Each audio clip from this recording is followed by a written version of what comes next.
दिल्ली की भाग-दौड़ भरी जिंदगी में कनॉट प्लेस की किसी पुरानी किताबों की दुकान में पहली बार आरव ने मीरा को देखा था। आरव एक उभरता हुआ लेखक जो शब्दों में जान डालना जानता था, और मीरा एक स्वतंत्र ख्यालों वाली चित्रकार जिसके रंगों में दुनिया बोलती थी। दोनों की आंखों में एक अजीब सी कशिश थी, एक अनकहा सा आकर्षण। एक्सक्यूज मी, मीरा ने धीमे स्वर में कहा, जब आरव उसके रास्ते में खड़ा था, किसी पुरानी गजल की किताब में खोया हुआ। आरव हड़बड़ाकर हटा। I am sorry. उसकी नजरें मीरा के हाथों में थमी स्केचबुक पर पड़ीं, जिसमें अधूरे चेहरे और बोलती आंखें थीं। आप बहुत अच्छा स्केच बनाती हैं। मीरा मुस्कुराई, एक ऐसी मुस्कान जो आरव के दिल में उतर गई। शुक्रिया। और आप? मैं आरव लिखता हूं कभी कभी। मीरा, उसने अपना हाथ बढ़ाया। वह पहली मुलाकात एक खूबसूरत दोस्ती की शुरुआत थी। वे घंटों बातें करते, कला, साहित्य, सपने और डर सब कुछ साझा करते। आरव को मीरा की सादगी और उसके सपनों की ऊंचाई भा गई, तो मीरा को आरव की गहरी सोच और उसके शब्दों का जादू। धीरे धीरे दोस्ती प्यार में बदलने लगी, एक ऐसा प्यार जो खामोशी से पनपता है, जैसे सूखी धरती पर पहली बारिश की बूंदें। आरव एक मध्यम वर्गीय परिवार से था, जहां सपने देखना तो सिखाया जाता था, पर उन सपनों की उड़ान अक्सर सामाजिक और आर्थिक सीमाओं में बंध जाती थी। उसके पिता एक सरकारी क्लर्क थे और मां एक गृहिणी। वे चाहते थे कि आरव एक सुरक्षित नौकरी करे, जीवन में स्थिर हो जाए। वहीं मीरा एक अमीर व्यापारिक घराने से थी। उसके पिता श्री हर्षवर्धन शहर के जाने माने उद्योगपति थे, जिनके लिए सामाजिक प्रतिष्ठा और पारिवारिक विरासत सर्वोपरि थी। मीरा उनकी इकलौती बेटी थी और उन्होंने उसके लिए बड़े सपने देखे थे, एक ऐसा जीवन साथी जो उनके स्टेटस से मेल खाता हो। जब आरव और मीरा ने अपने प्यार का इजहार किया, तो उन्हें एहसास था कि यह राह आसान नहीं होगी। उन्हें शायद अंदाजा भी नहीं था कि सच्चे प्यार के लिए उन्हें कौन सी और कितनी बड़ी कीमत चुकानी पड़ेगी।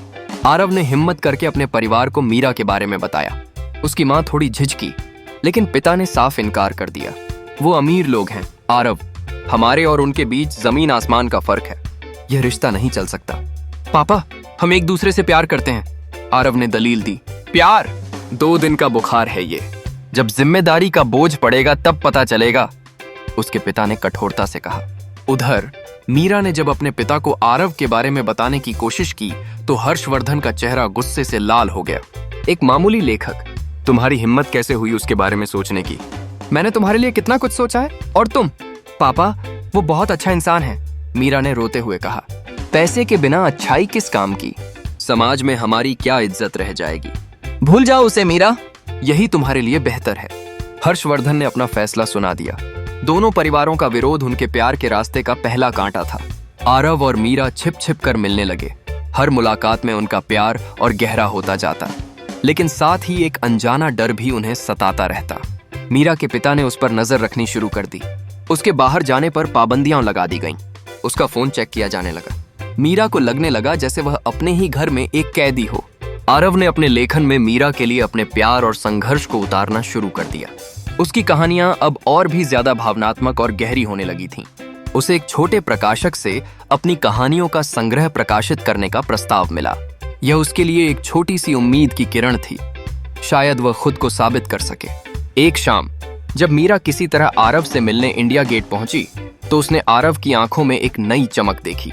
आरव ने उसे अपनी किताब के प्रकाशन की खबर दी। मीरा की खुशी का ठिकाना न रहा। मुझे तुम पर गर्व है आरव, यह सब तुम्हारे प्यार की वजह से है मीरा, आरव ने उसका हाथ थामते हुए कहा। हम सब ठीक कर लेंगे। लेकिन शायद किस्मत को कुछ और ही मंजूर था। श्री हर्षवर्धन को जब पता चला कि मीरा अब भी आरव से मिल रही है, तो उनका गुस्सा 7वें आसमान पर पहुंच गया। उन्होंने फैसला किया कि अब नरमी से काम नहीं चलेगा। उन्होंने अपने एक पुराने सहयोगी विक्रम राठौड़, जो अपनी कुटिल चालों के लिए जाना जाता था, से संपर्क किया। विक्रम, मैं चाहता हूं कि वो लड़का मीरा की जिंदगी से हमेशा के लिए दूर चला जाए, हर्षवर्धन ने ठंडे स्वर में कहा। विक्रम मुस्कुराया। जैसा आप चाहें सर, बस थोड़ा समय और थोड़ी कीमत। कुछ दिनों बाद आरव को एक प्रतिष्ठित प्रकाशन गृह से एक आकर्षक प्रस्ताव मिला। वे उसकी किताब को बड़े पैमाने पर प्रकाशित करना चाहते थे और उसे एक बड़ी अग्रिम राशि भी देने को तैयार थे। आरव हैरान था, यह उसके सपनों के सच होने जैसा था। उसने मीरा को यह खुशखबरी सुनाई। दोनों बहुत खुश थे। उन्हें लगा कि शायद अब उनके अच्छे दिन आने वाले हैं। लेकिन यह विक्रम राठौड़ की एक चाल थी। प्रकाशन गृह उसका ही था और यह प्रस्ताव आरव को फंसाने का एक तरीका था। अनुबंध पर हस्ताक्षर करने के बाद आरव को बताया गया कि उसे प्रचार के लिए कुछ महीनों के लिए मुंबई जाना होगा। आरव थोड़ा झिझका। मीरा को अकेले छोड़ने का विचार उसे परेशान कर रहा था, लेकिन मीरा ने उसे प्रोत्साहित किया। यह तुम्हारे करियर के लिए बहुत अच्छा मौका है आरव, मैं यहीं तुम्हारा इंतजार करूंगी। आरव के मुंबई जाने के बाद विक्रम ने अपनी अगली चाल चली। उसने आरव और मीरा के बीच गलतफहमियां पैदा करनी शुरू कर दी। उसने मीरा को आरव की कुछ आपत्तिजनक तस्वीरें भेजीं जो फोटोशॉप की गई थीं, जिनमें वह किसी दूसरी लड़की के साथ नजर आ रहा था। मीरा का दिल टूट गया। वह आरव पर भरोसा करना चाहती थी, लेकिन तस्वीरें इतनी असली लग रही थीं कि उसके मन में शक का बीज पड़ गया। उधर आरव को भी मीरा के कुछ संदेश मिले जो अजीब और दूरियां पैदा करने वाले थे, जिन्हें विक्रम ने मीरा के फोन से चालाकी से भेजा था। आरव परेशान हो गया। वह मीरा से बात करना चाहता था, लेकिन मीरा ने उसके फोन उठाने बंद कर दिए थे। दोनों के बीच संवादहीनता की एक दीवार खड़ी हो गई थी, जिसे विक्रम राठौड़ ने बड़ी सफाई से बनाया था। इसी बीच हर्षवर्धन ने मीरा के लिए एक अमीर उद्योगपति का बेटा सिद्धार्थ ढूंढ लिया था। उन्होंने मीरा पर सिद्धार्थ से शादी करने का दबाव बनाना शुरू कर दिया। मीरा अकेली पड़ गई थी। आरव से संपर्क टूट चुका था और अपने पिता के दबाव के आगे वह बेबस महसूस कर रही थी। मुंबई में आरव बेचैन था। मीरा का व्यवहार उसे समझ नहीं आ रहा था। उसे लगने लगा था कि कुछ तो गड़बड़ है। उसका मन मुंबई में बिल्कुल नहीं लग रहा था। एक रात उसने फैसला किया कि वह सब कुछ छोड़कर दिल्ली वापस जाएगा और मीरा से मिलकर सारी गलतफहमियां दूर करेगा। जब आरव अचानक दिल्ली पहुंचा तो उसके घर वाले हैरान रह गए। उसने तुरंत मीरा से संपर्क करने की कोशिश की, लेकिन उसका फोन बंद था। वह मीरा के घर गया, लेकिन गार्ड ने उसे अंदर नहीं जाने दिया, यह कहकर कि साहब का आदेश है। आरव को अब यकीन हो गया था कि कुछ बहुत गलत हो रहा है। उसने अपने एक पत्रकार दोस्त रोहित से मदद मांगी। रोहित ने अपनी जान पहचान का इस्तेमाल करके पता लगाया कि मीरा की शादी सिद्धार्थ नाम के लड़के से तय हो गई है और अगले हफ्ते सगाई है। यह सुनकर आरव के पैरों तले जमीन खिसक गई। उसे विश्वास नहीं हो रहा था कि मीरा इतनी जल्दी उसे भूलकर किसी और से शादी करने के लिए तैयार हो सकती है। उसके दिल में दर्द और गुस्सा दोनों थे, लेकिन कहीं गहरे में एक आवाज कह रही थी कि मीरा ऐसा नहीं कर सकती, जरूर कोई मजबूरी होगी। रोहित ने और छानबीन की तो उसे विक्रम राठौड़ और उसके श्री हर्षवर्धन के साथ संबंधों का पता चला। उन्हें यह भी पता चला कि जिस प्रकाशन गृह ने आरव को अनुबंध दिया था वह भी विक्रम का ही है। धीरे धीरे सारी कड़ियां जुड़ने लगीं। आरव को एहसास हुआ कि वह एक बहुत बड़ी साजिश का शिकार हुआ है। अब सवाल यह था कि वह मीरा तक यह सच्चाई कैसे पहुंचाए। सगाई में सिर्फ 3 दिन बचे थे। आरव और रोहित ने मिलकर एक योजना बनाई। उन्हें पता था कि हर्षवर्धन के घर में सीधे घुसना नामुमकिन है, इसीलिए उन्हें कोई दूसरा रास्ता निकालना होगा। रोहित ने पता लगाया कि सगाई की तैयारियों के लिए मीरा की एक पुरानी दोस्त प्रिया, जो अब एक इवेंट मैनेजर थी, को काम सौंपा गया है।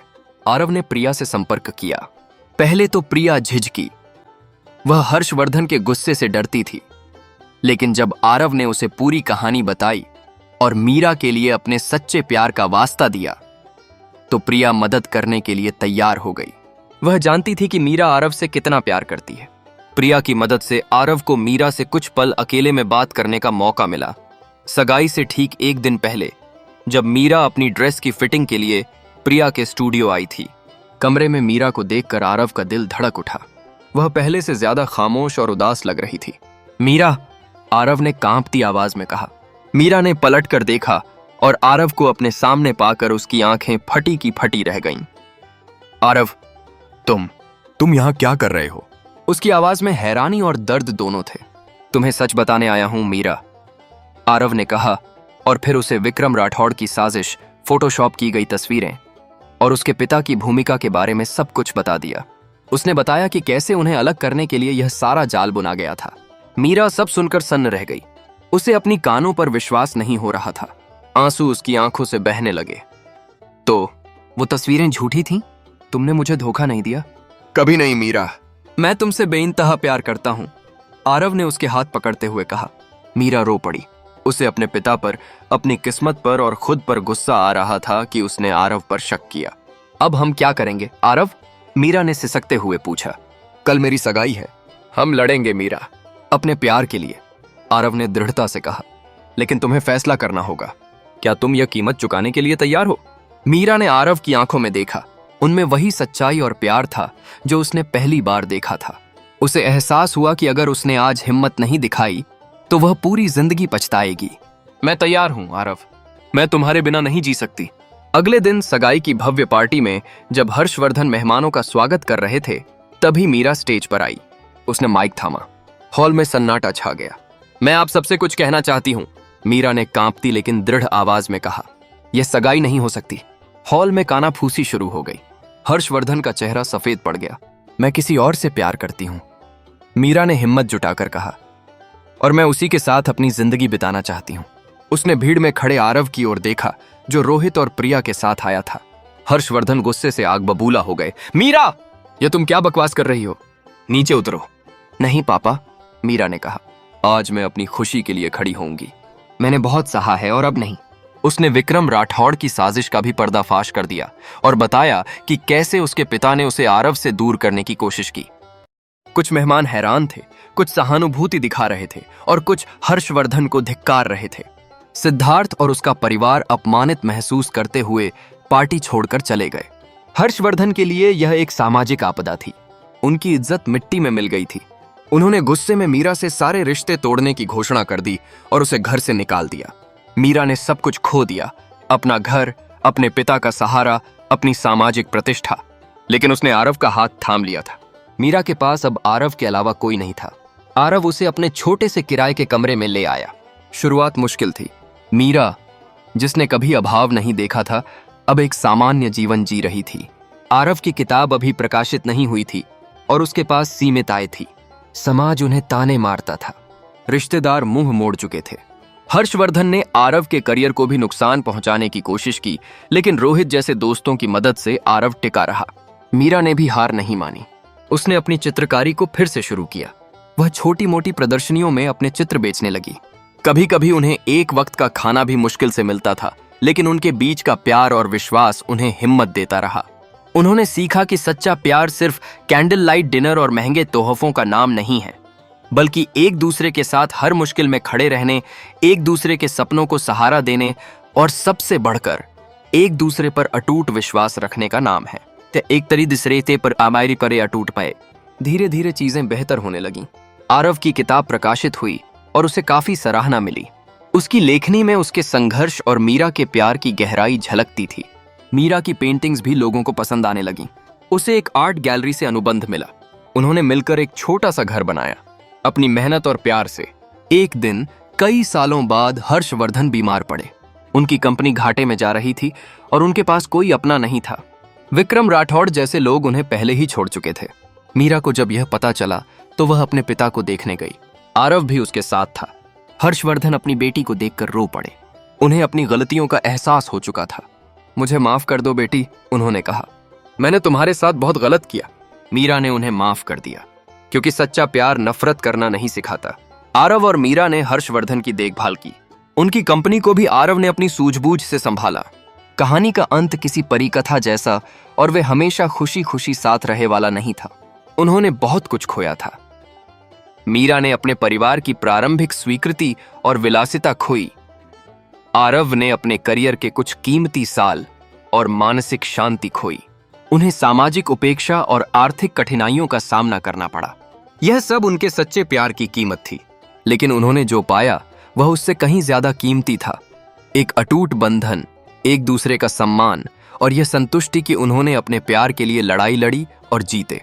एक शाम जब वे अपने छोटे से घर की बालकनी में बैठे चाय पी रहे थे, सूरज डूब रहा था और आसमान में नारंगी रंग बिखरा हुआ था।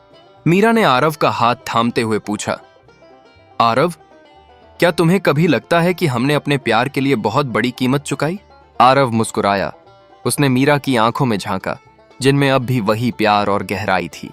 कीमत तो चुकानी पड़ती है मीरा, सच्चे प्यार के लिए भी, और शायद किसी भी सच्ची चीज के लिए। लेकिन सवाल यह नहीं है कि कीमत क्या थी, सवाल यह है कि जो हमने पाया, क्या वह उस कीमत के लायक था? मीरा ने अपना सिर आरव के कंधे पर रख दिया। हाँ, वह हर कीमत के लायक था। उनकी कहानी इस बात का प्रमाण थी कि सच्चे प्यार के लिए वाकई कीमत चुकानी पड़ती है। कभी सपनों की, कभी रिश्तों की, कभी सामाजिक प्रतिष्ठा की, तो कभी अपनी ही बनाई हुई सीमाओं की। लेकिन अगर प्यार सच्चा हो तो वह हर कीमत चुकाकर भी पाया जा सकता है और निभाया जा सकता है। और अंततः यही वह एहसास होता है जो जीवन को सार्थक बनाता है। उनकी प्रेम कहानी ने कई लोगों को प्रेरित किया, यह सिखाते हुए कि प्यार सिर्फ एक भावना नहीं बल्कि एक संकल्प है, एक यात्रा है और कभी कभी एक युद्ध भी, जिसे गौते जीतने के लिए हिम्मत और त्याग दोनों की जरूरत होती है। और इस युद्ध की सबसे बड़ी जीत एक दूसरे का साथ और अटूट विश्वास ही होता है।